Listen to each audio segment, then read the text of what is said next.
Satu, dua, tiga. Selamat malam Bapak Ibu dosen yang saya hormati dan teman-teman semua. Saya Richard Berkerta Dewangsa dengan NRP akhir 074. Malam ini saya akan mempresentasikan topik seismologi yang sangat menarik, yaitu dengan judul gelombang seismik dari teori hingga nanti di akhir saya akan menjelaskan tentang aplikasinya.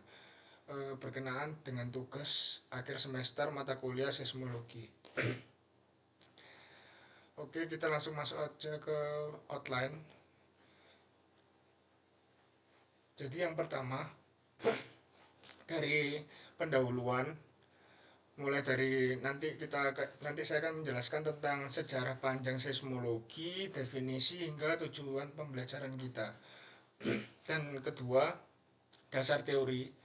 Di sini kita akan deep dive lebih dalam lagi ke teori elastisitas dan persamaan gelombang yang menjadi fondasi seismologi. Dan yang ketiga ini nanti kita akan masuk ke instrumentasi. Jadi bagaimana kita merekam gempa dengan seismograf.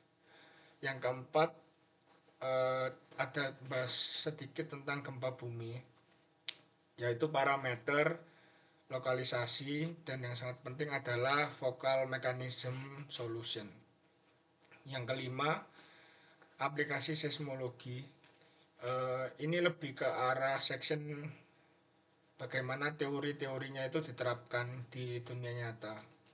Dan yang terakhir itu penutup, kesimpulan dan referensi. Baik, kita akan langsung masuk ke pendahuluan.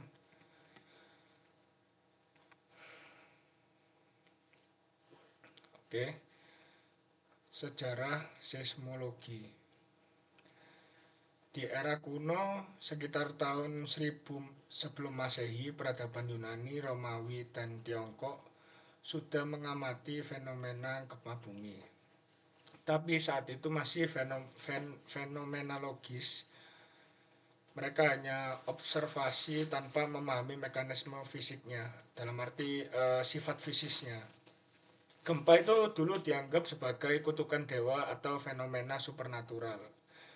Kemudian kita breakthrough ke pertama, datang dari Zhang Heng di tahun 132 Masehi. Beliau menciptakan seismoskop pertama di dunia. Ini adalah seperti wadah perunggu yang besar dengan 8 naga di sekelilingnya. Dan di bawahnya itu ada naga dan katak. Di dalam wadah ada seperti pendulum begitu. Ketika gempa terjadi, pendulum bergerak dan membuka mulut naga di arah gempa sehingga bola jatuh ke mulut katak. Dan menurut mereka itu adalah instrumen seismik pertama yang ada dalam sejarah manusia. Oke, jadi sejarah Zhang Heng itu masih sangat-sangat mengandalkan fenomena-fenomena mistis, bisa dibilang seperti itu. Dan kita fast forward ke abad ke-18 sampai 19. Jadi di abad 18 dan 19 ini ada seorang bernama John Michael pada tahun 1760 mulai mengembangkan teori gelombang elastis. Gelombang elastis ini adalah shift dari pengamatan ke scientist understanding. Kemudian Robert Mulet, ada orang bernama Robert Mulet di tahun 1850-an itu, yang biasa di zaman ini kita kenal sebagai Father of Seismology. Mulet melakukan eksperimen pertama untuk mengukur kecepatan gelombang seismik dengan meledakkan eksplosif dan merekam waktunya, time-nya. Dan di akhir 19, teknologi berkembang pesat. Seismometer elektrik ditemukan di tahun 1875. Dan untuk pertama kalinya kita bisa memisahkan di tahun 1875 itu, pertama kali kita bisa memisahkan P wave dan S wave yang kita kenal primer wave dan secondary wave. Dan mulai berkembang stasiun observasi global. Jadi empasisnya itu dari Zhang-Heng Seismoscope, dari mistis, setelah itu kita Father of Seismology dari Mallet, dan transisi dari fenomenologi ke scientific. Tapi ini baru awal, sekitar abad 20 itu ada revolusi dalam seismologi.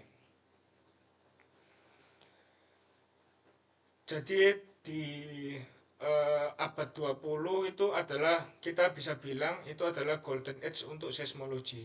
Pertama, penemuan struktur bumi antara tahun 1900 hingga 1936, ini adalah fase atau masa di mana dalam periode ini itu adalah discovery dalam seismologi yang sangat luar biasa.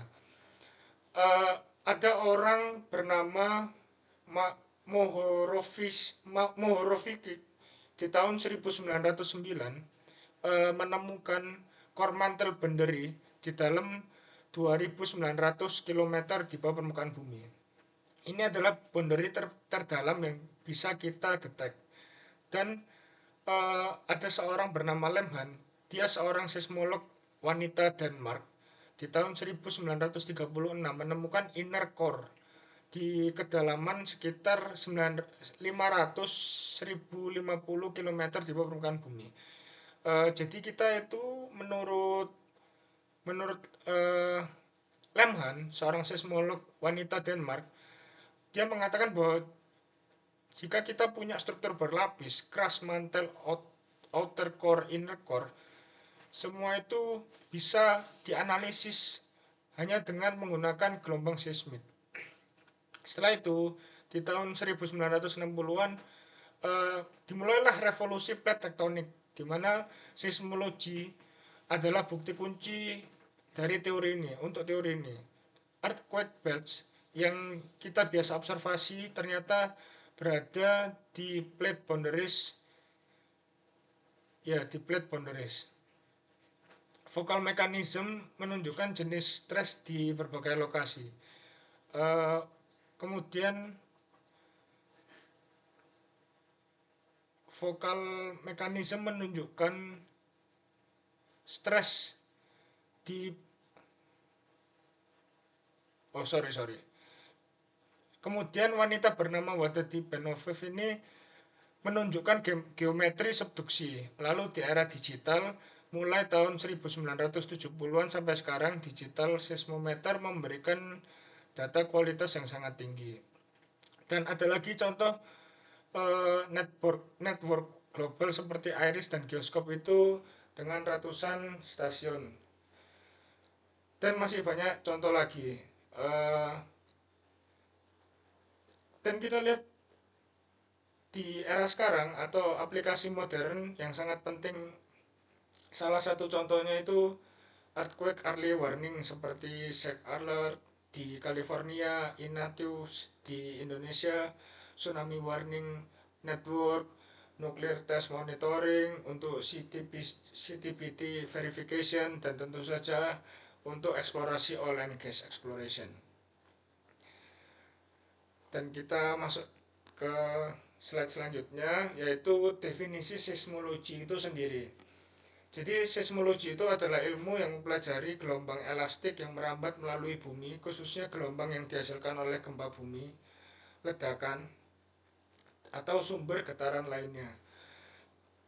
Artinya di definisi ini bisa kita artikan bahwa bumi itu berperilaku sebagai medium elastis yang bisa menyimpan dan mentransmisikan energi dalam bentuk gelombang. Ruang lingkupnya gelombang seismik dan propagasinya, struktur atau sumber gempa dan mekanisme patahannya, struktur internal bumi yang kita tidak bisa akses langsung, tomografi seismik untuk imaging 3D. Oke, kita masuk ke slide, yaitu tujuan pembelajaran kita hari ini ada 5, yaitu yang pertama menguasai teori dasar gelombang seismik, mulai dari elastisitas, stress-strain relationship hingga persamaan gelombang. Yang kedua, memahami jenis-jenis gelombang body wave seperti P dan S serta surface wave seperti relax dan love. Masing-masing mempunyai karakter unik. Yang ketiga, memahami instrumen seismografi, bagaimana prinsip kerja, dan bagaimana kita merekam dan interpretasi data. Keempat, menganalisis fenomena seperti gempa bumi, parameter seperti magnitud, intensitas, lokalisasi, epicenter, hypocenter, dan yang paling penting focal mechanism. Yang kelima, menerapkan konsep ke praktek, aplikasi dieksplorasi, mitigasi, imaging, dan engineering. Dengan menguasai 5 hal ini, kita akan punya comprehensive understanding tentang seismologi dari teori hingga aplikasi. Setelah itu kita masuk ke bab dasar teori.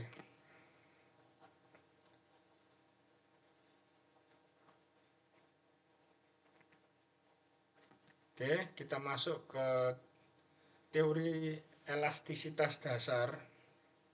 Ada 3 konsep fundamental di teori elastisitas dasar ini. Wait. Oke, kita lanjut. Jadi ada tiga konsep dasar yang sangat-sangat fundamental di teori elastisitas dasar ini. Yang pertama kita kenal sebagai stres atau tegangan. Stres adalah gaya persatuan luas yang bekerja pada material,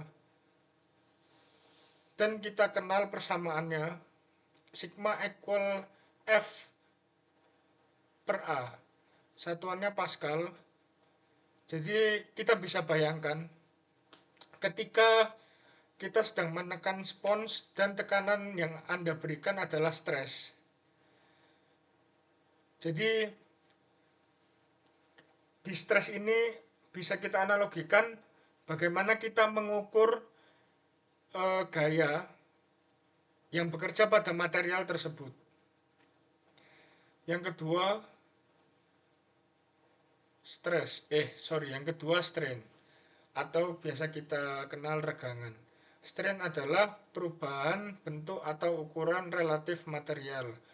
Formulanya adalah epsilon equal delta L per L0 atau L mula-mula. Ini bersifat dimensionless, jadi dia tidak punya satuan. Kalau tadi kita analogikan spons tadi tertekan 1 cm dari panjang awal 10 cm, maka strainnya adalah 0,1 atau 10%. Setelah itu ketiga kita kenal sebagai modulus elastik atau E. Apa sih modulus elastik itu? Modulus elastik ini adalah konstanta yang menghubungkan stres dan strain. Nah, material tadi kan punya rigid, atau material yang rigidnya itu punya modulus yang tinggi. Pasti material tersebut itu soft. Material yang rigid punya modulus yang tinggi. Material yang soft punya modulus yang rendah. Dan kita bisa hubungkan ketiga teori tersebut di dalam satu hukum, yaitu hukum Hooke.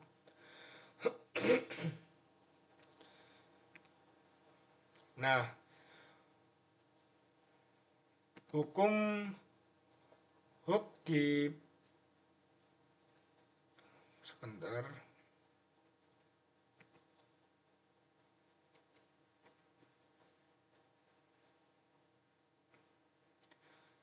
Oke, kita lanjut tadi sampai hukum Hooke. Jadi hubungan ketiga teori tersebut bisa dinyatakan dalam satu hukum Hooke, yaitu sigma equal times epsilon ini berlaku di elastic regime, atau yang artinya itu material akan kembali ke bentuk aslinya setelah stres hilang. Nah, untuk medium 3 dimensi seperti bumi, Kita menggunakan tensor stress dan strain dengan lem parameter lambda atau mu. Ini untuk generalisasi dari hukum Hooke untuk 3 dimensi. Nah, persamaan, oke, kita bisa masuk ke slide selanjutnya, yaitu persamaan gelombang seismik. Jadi di slide ini itu adalah core equation dari seismologi. Intinya, jadi kuncinya equal gelombang seismik itu seperti apa sih gitu. Nah, persamaan gerak elastik atau vector wave equation itu bisa dirumuskan rho parsial square U per parsial T square sama dengan lambda plus 2 mu dikalikan dengan lambda dikalikan U dikurangi dengan mu lambda dikalikan dengan lambda cross U. Nah, dari persamaan ini kan kita bisa lihat itu persamaan yang sangat kompleks kan. Tapi sederhananya itu adalah bisa kita sederhanakan atau kita analogikan seperti akselerasi dikalikan dengan force-nya. Di sisi kiri itu adalah rho times acceleration yang kita bisa tahu itu berasal dari Newton second law atau hukum Newton 2. Di sisi kanan equal itu adalah restoring force dari elasticity. Nah, yang menarik itu adalah ketika kita solve persamaan ini, kita akan dapat dua jenis gelombang dengan persamaan yang berbeda, yaitu gelombang P dan gelombang S. Nah, gelombang P, kita kembali ke formulanya. Gelombang P, alpha equal akar dari lambda plus 2 mu over rho. Untuk typical crystal rock itu sekitar 5,5 sampai 7 km per detik. Untuk gelombang es itu beta equal akar dari mu over rho itu sekitar 3 sampai 4 km per detik.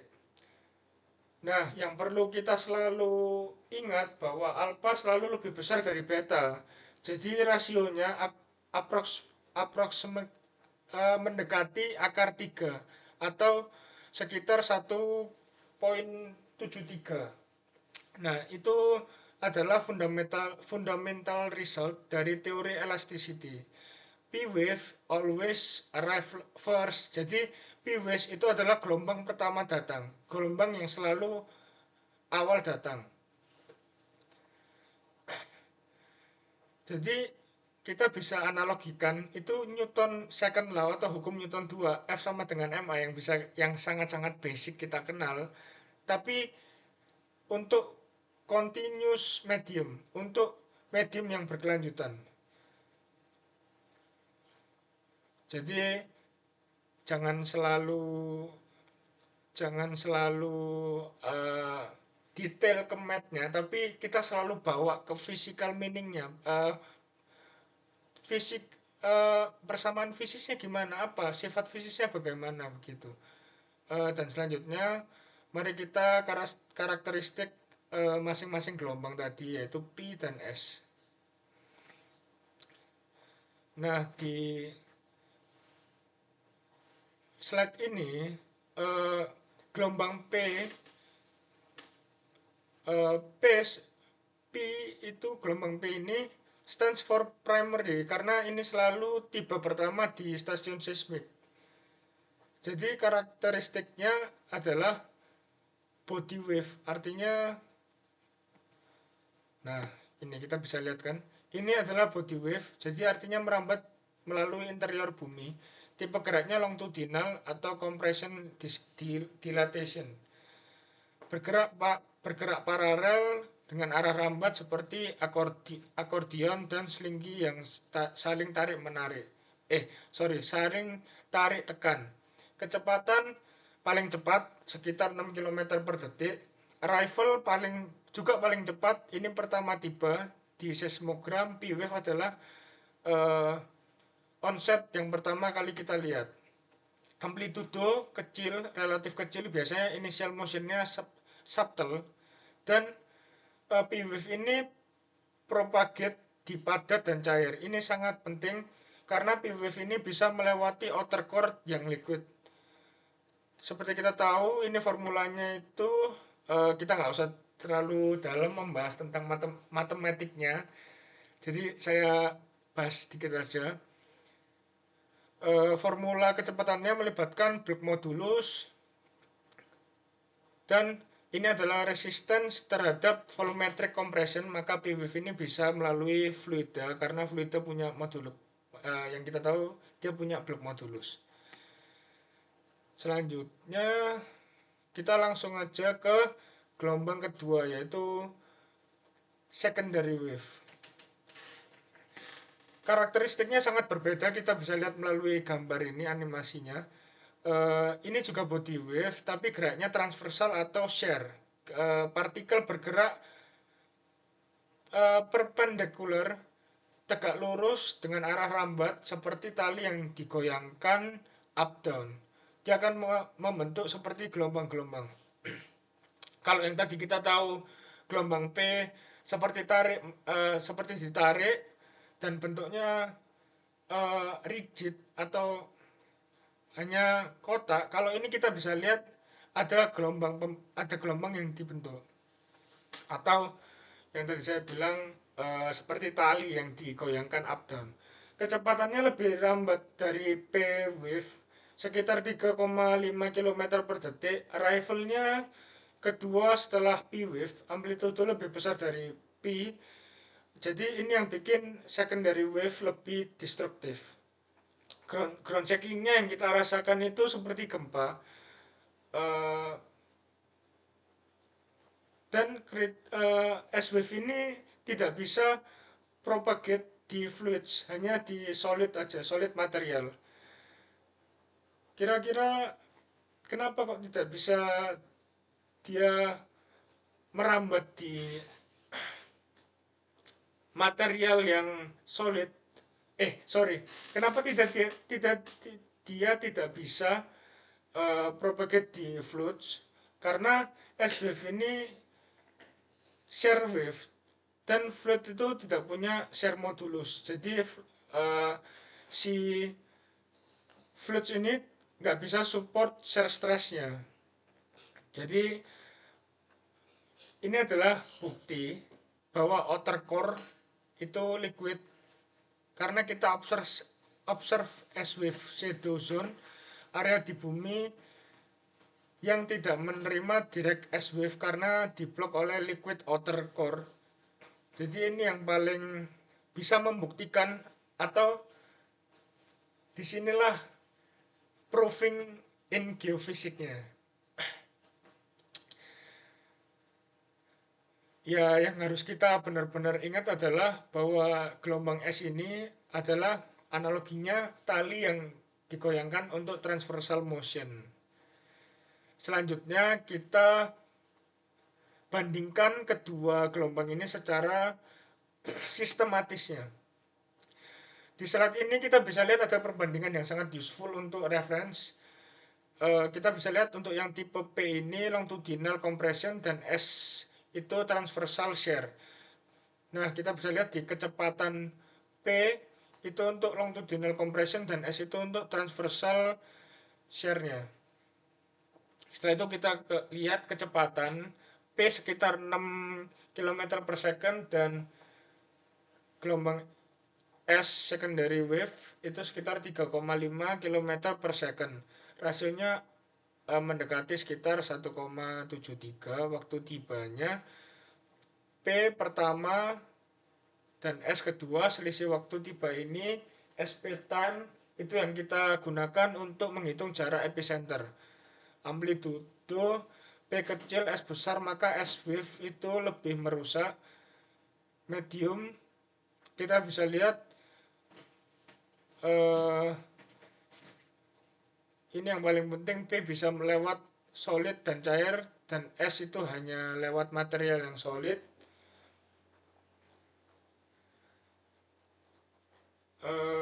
Dan kita di akhir tabel bisa lihat di match potensial, P rendah, S tinggi, karena kombinasi amplitudo besar dan shear motion. Rasio kecepatan kita bisa lihat dari persamaan, alpha per beta mendekati akar 3. Untuk Poisson's rasionya 0,25, kita bisa exactly dapat akar 3.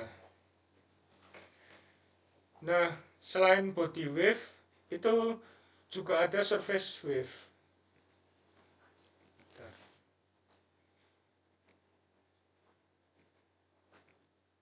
Nah, kita ke slide selanjutnya untuk melihat bahwa di sini surface wave merambat di surface, dan ada dua tipe, yaitu yang pertama loft dan kedua relax. Mari kita bahas yang loft dulu. Loft wave itu dinamakan dari Augustus Loft, atau pertama kali diraih secara matematis.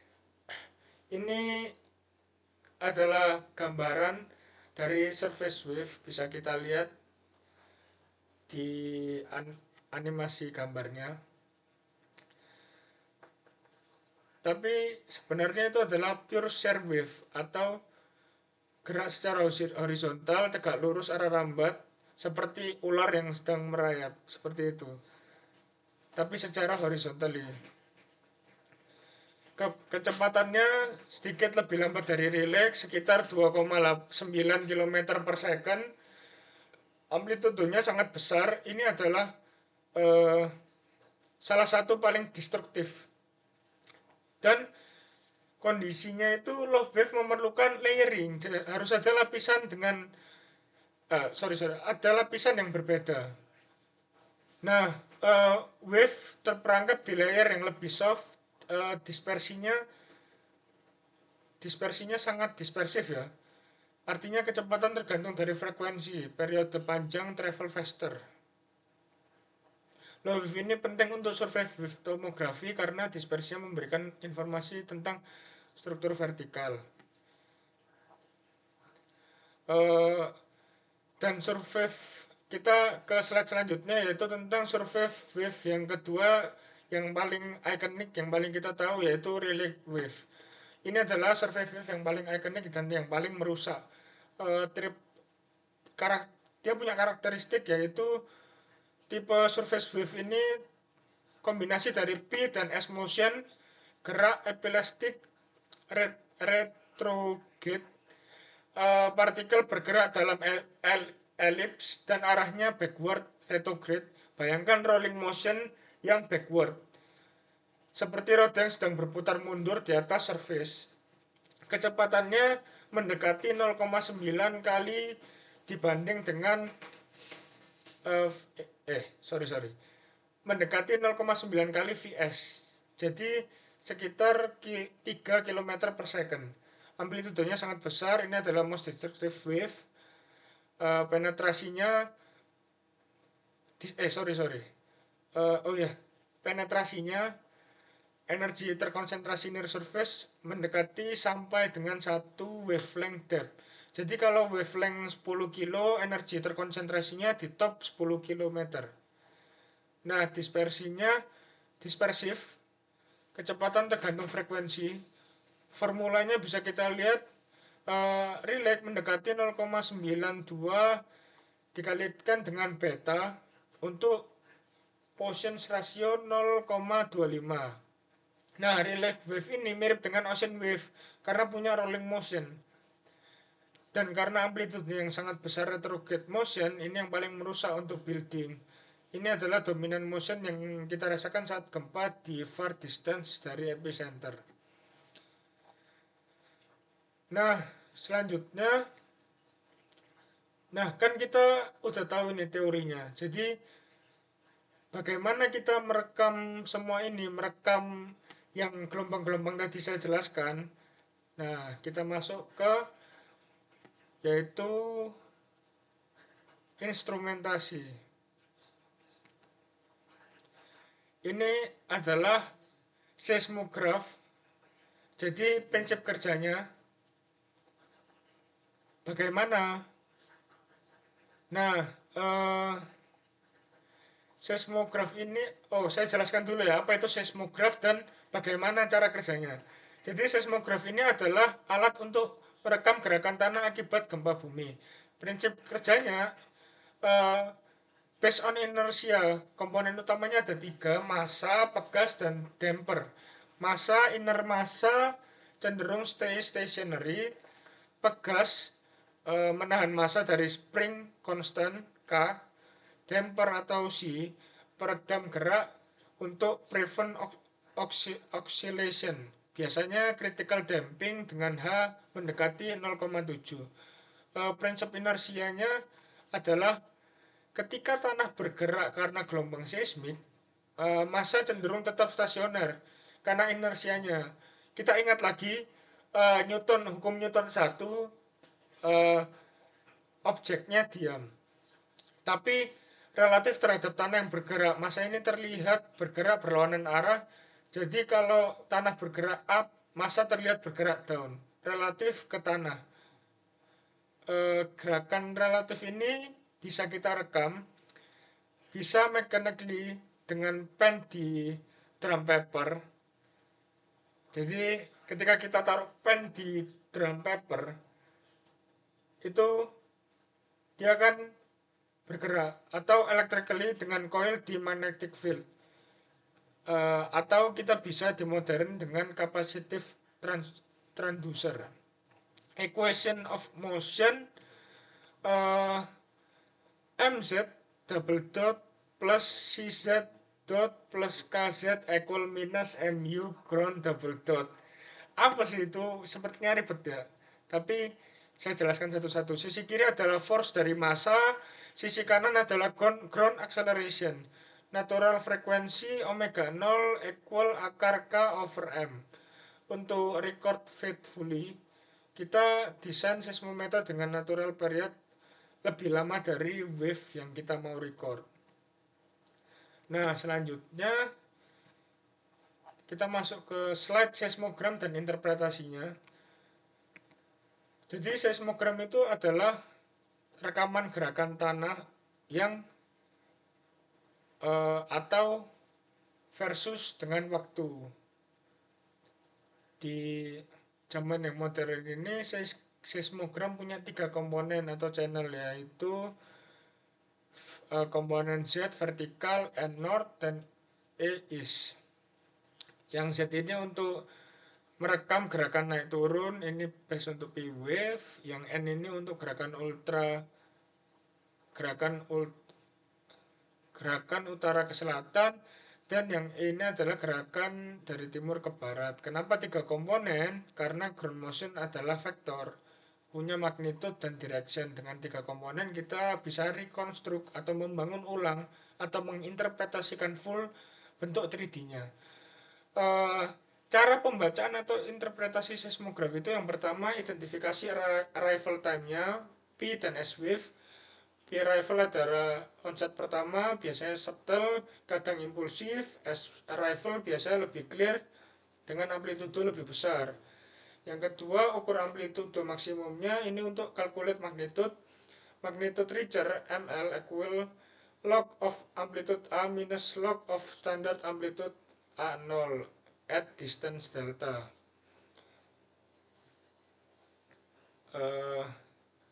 Yang ketiga, kita bisa hitung magnitude dengan formula ini.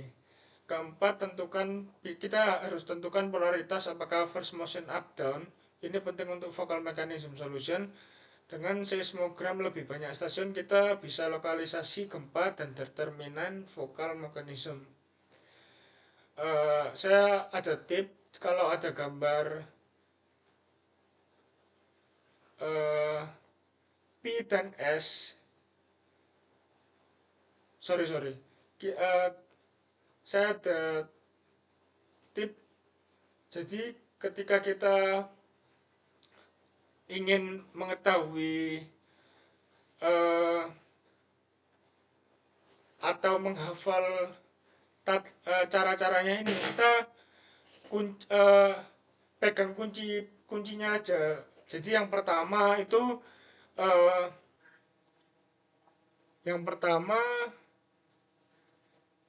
identifikasi dulu P dan S. Yang kedua, kita ukur amplitudo. Yang ketiga, hitung magnitude. Dan keempat, tentukan polaritasnya. Setelah itu sudah, jadi begitu cara merekamnya. Dan sekarang kita lanjut ke slide selanjutnya, yaitu kita bahas gempa itu sendiri apa gempa itu, definisinya apa. Nah, gempa bumi ini secara definisi itu adalah pergerakan tiba-tiba gerak bumi akibat pelepasan energi elastik yang terakumulasi akibat tekanan lempeng tektonik. Mekanisme fundamentalnya dijelaskan oleh elastic rebound theory dari H.F. Reid di tahun 1910 setelah gempa San Francisco 1906. Lempeng dia punya ide atau dia punya pemikiran lempeng tektonik bergerak kontinu karena convection di mantel, tapi di boundaries lempeng tidak bisa slide smoothly, ada friction. Jadi strain terakumulasi secara elastik, batuan slowly deform. Ketika akumulasi stres melebihi strength batuan, terjadi di situ rupture atau rekaan, slip default, dan store elastic energy dirilis sebagai gelombang seismik. Setelah itu cycle repeat. Jadi polanya begitu terus berulang, cycle-nya begitu terus. Dan ada 3 tipe fault mechanism, yaitu normal fault, tracer fault, strict slide fault, dan bagaimana menjelaskannya. Kalau normal fault itu secara garis besarnya terjadi extension regime ketika sigma 1 atau maksimum principal stress itu vertikal. Dan kalau reserve fault itu hanging wall bergerak ke atas. Jadi compressional regime sigma 1 horizontal, tipikalnya subduction zone, begitulah dan seterusnya. Dan sekarang kita akan lanjut ke slide selanjutnya, bagaimana kita mengukur ukuran gempa. Jadi kan gempa itu pasti bisa diukur, tapi bagaimana cara mengukur gempa itu kita akan bahas di slide selanjutnya, yaitu parameter gempa. Ada 2 cara untuk ukur gempa atau measure gempa. Gempa dan intensitas ini berbeda, tapi sering juga magnitude dan intensitas ini berbeda, tapi sering membingungkan lah, sering kita anggap sama. Magnitude ini adalah ukuran energi gempa. Ini adalah salah satu nilai per gempa objektif based on instrument. Ada beberapa magnitude scale, yaitu Richter, local magnitude, original scale dari 1935. Kalau body wave itu magnitude MB, surface wave itu magnitude MS, moment magnitude MW. Ini paling akurat dan sering kita pakai sekarang. Standarnya moment magnitude MW. Moment magnitude based on seismic moment. Kita coba lihat ke formulanya, itu M0 equal MU times A times D. MU adalah shear modulus, A adalah rupture area, dan D adalah average slip. Jadi M0 eh, mengukur potensi dari gempa. Formulanya MV equal to third log of M0 minus 10,7. eh, Sekarang intensitas itu ya, sekarang intensitas itu apa? Intensitas itu ukuran kerusakan dan dampak. Ini berbeda ini berbeda tiap lokasi, subjektif based on observation. Skala yang umum modify Marshall intensity atau MMI dari dari 1 sampai 12. Maaf. Eh MSK scale itu di Eropa dan MS scale ini lebih modern. Jadi intensitas itu menurun dengan jarak dari epicenter. Satu gempa punya satu magnitude, tapi banyak intensitas value tergantung dari lokasi. Kita bisa lihat di gambar bagaimana gempa magnitude 9 itu sangat jarang, hanya beberapa persenter aja. Tapi magnitude 3-4 sering terjadi. Sangat-sangat sering terjadi. Nah, bagaimana kita tahu di mana gempa terjadi? Kita bisa bahas di slide selanjutnya. Lokalisasi gempa. Nah, untuk lokalisasi gempa ini kita perlu definisikan dulu. Epicenter atau fokus adalah titik di bawah permukaan tempat energi dilepaskan. Tempat rupture mulai ini adalah true location gempa. Epicenter kita bisa lihat ada epicenter di situ. Epicenter itu adalah proyeksi vertikal epicenter dari permukaan. Itu lokasi di map yang kita report, dan kedalaman adalah jarak vertikal dari epicenter ke permukaan. Klasifikasi berdasarkan kedalaman yaitu shallow, intermediate, deep, dan kita bisa lihat persamaan epicentral distance delta.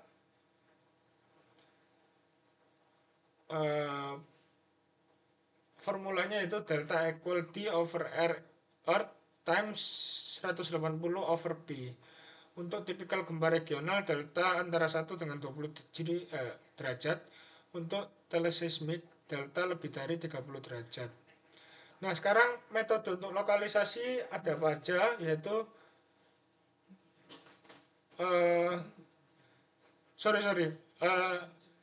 metode untuk lokalisasi. Sekarang kita bahas metode untuk lokalisasi. Triangulasi gempa. Nah, apa itu triangulasi? Triangulasi adalah metode klasik untuk lokalisasi gempa dan masih digunakan sampai sekarang. Prinsipnya menggunakan perbedaan waktu tiba gelombang P dan S di berbagai stasiun. Ini formulanya. Saya agak cepat sedikit. Kita ke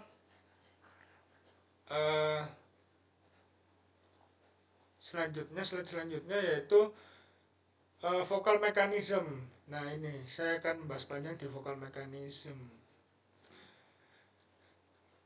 Ini adalah salah satu slide yang penting ya kan dalam presentasi ini, karena vocal mechanism solution itu atau yang sering kita sebut Beach-Ball diagram. Vocal mechanism adalah representasi grafis untuk menunjukkan arah gerak gempa, dan jenis patahan ini extremely powerful karena dari seismogram saja kita bisa determine atau menentukan geometri fault. Komponen diagram yang pertama yaitu stereonet, kedua warna, kuadran 2 dan 4 adalah putih di area dilatasi first motion upward atau extension. Ketiga, nodal planes, ada dua bidang yang memisahkan kuadran hitam dan putih. Salah satu adalah actual fault plane. Bidang yang slip yang lain adalah auxiliary plane. Secara matematika ortogonal, tapi bukan fault yang sebenarnya. Dari seismogram saja kita tidak bisa menentukan atau memutuskan mana fault plane, mana auxiliary. Kita perlu info geologi dan aftershock distribution. Itu nanti kita bahas di lain hari. Nah, sekarang kita tahu teori dan metode, tapi bagaimana aplikasinya? Ini yang tadi ya, parameter fault, strike, deep, break, slip, interpretasi, normal fault, reserve fault. Nah, sekarang kita masuk ke uh, aplikasi pertama, yaitu eksplorasi sumber daya alam. Nah, di slide ini aplikasi pertama uh, dalam industri kita bisa bilang ini multi-billion dollar. Kenapa? Atau kenapa kita bisa sebut multi-billion dollar? Karena dalam aplikasi eksplorasi sumber daya alam ini seringkali membutuhkan uh, seismik ini sebagai pemetaan sumber daya alam. Jadi sangat besar potensi. Kita kembali dulu ke apa itu atau bagaimana sistem eksplorasi seismik ini. Jadi seismik eksplorasi ini menggunakan gelombang seismik buatan dari eksplosif atau vibrosis track untuk mencari migas, geotermal, dan mineral. Nah, yang pertama migas dan geotermal, yang kedua barimetri struktur. Nah, aplikasi yang kedua ini mitigasi risiko gempa. Yang pertama pemetaan hazard dan yang kedua early warning system. Yang ketiga untuk imaging struktur bumi. Nah, di imaging struktur bumi ini kita bisa sebut juga tomografi seismik. Ini adalah X-ray untuk bumi. Jadi kita bisa imaging 3D struktur kecepatan bumi dari travel time gelombang gempa natural. Metode pertama itu biasa kita pakai travel time tomografi. Prinsipnya kalau gelombang travel faster, material lebih rigid atau cold. Kalau slower, material lebih soft atau hot. Nah, kita metode kedua itu full waveform inversion. Ini kita fit entire waveform, resolusi sampai wavelength scale, bisa resolve fine structure.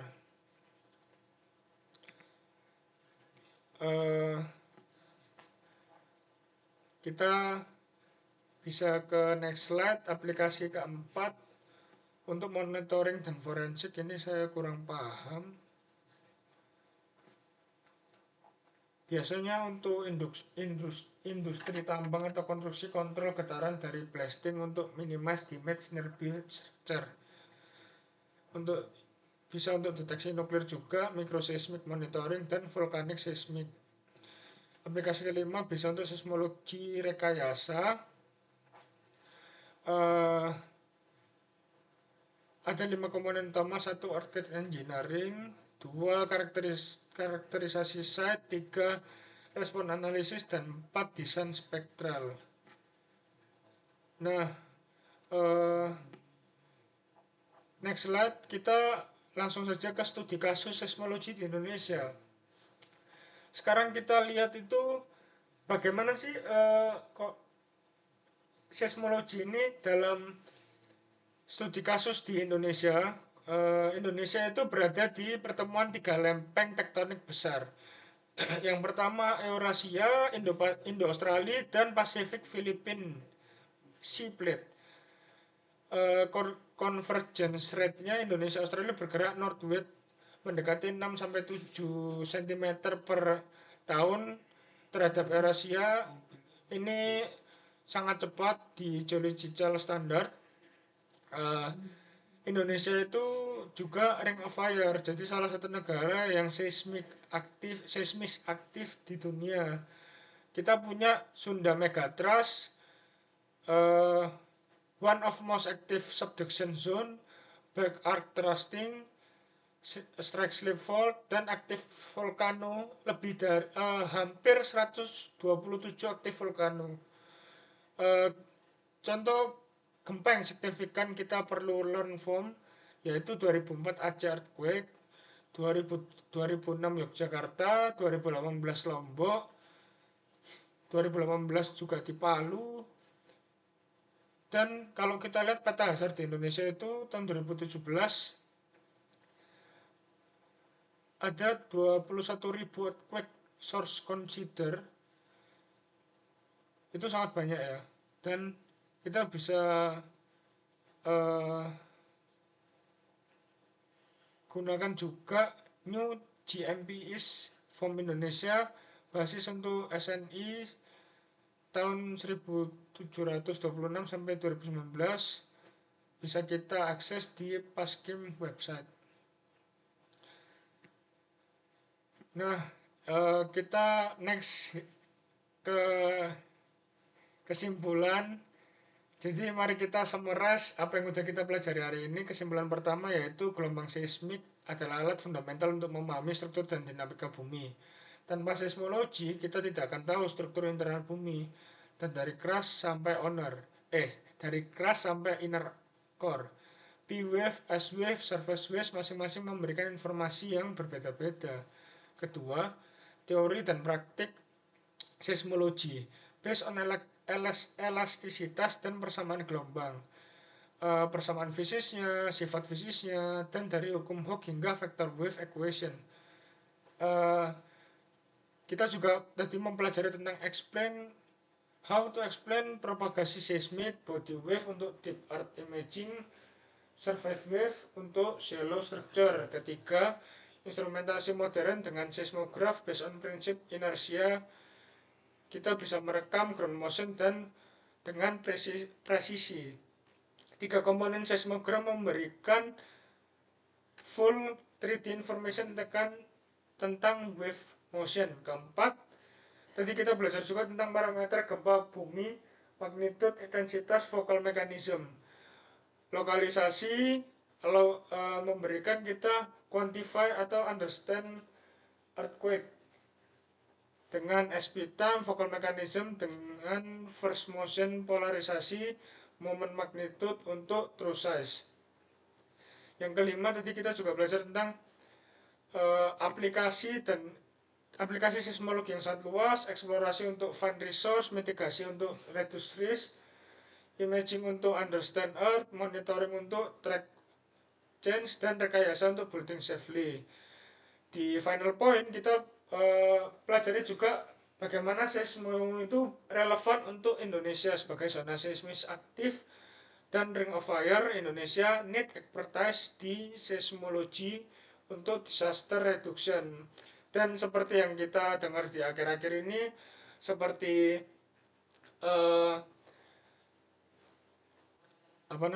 yang sedang rame di medsos itu, gempa bumi yang katanya akan segera terjadi, gempa bumi yang sangat besar. Nah, itu pasti membutuhkan orang-orang yang expertise di seismologi untuk early warning system hingga building codes sampai dengan seismologi interpretationnya.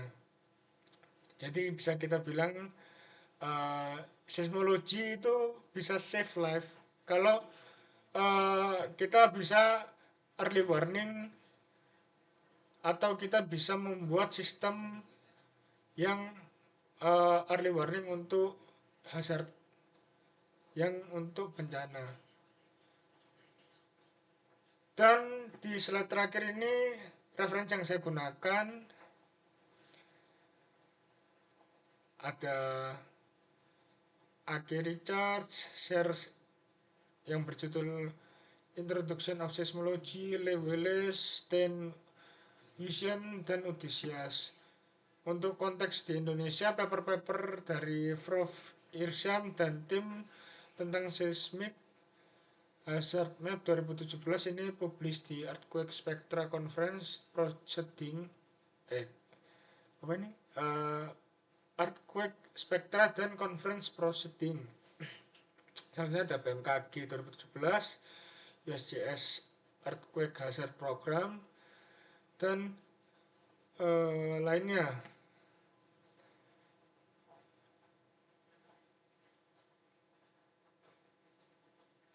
Oke,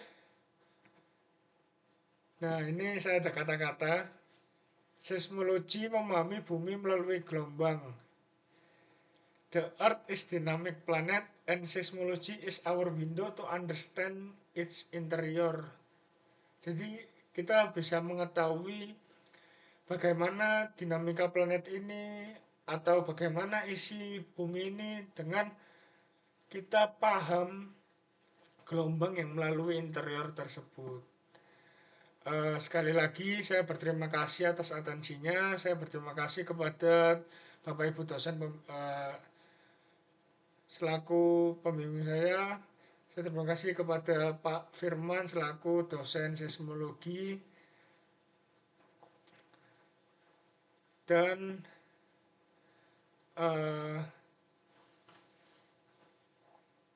yang perlu kita catat adalah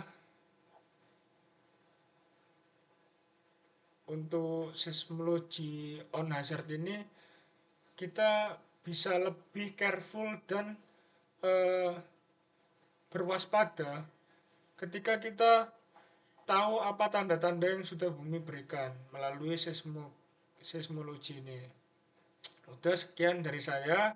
Selamat malam dan terima kasih.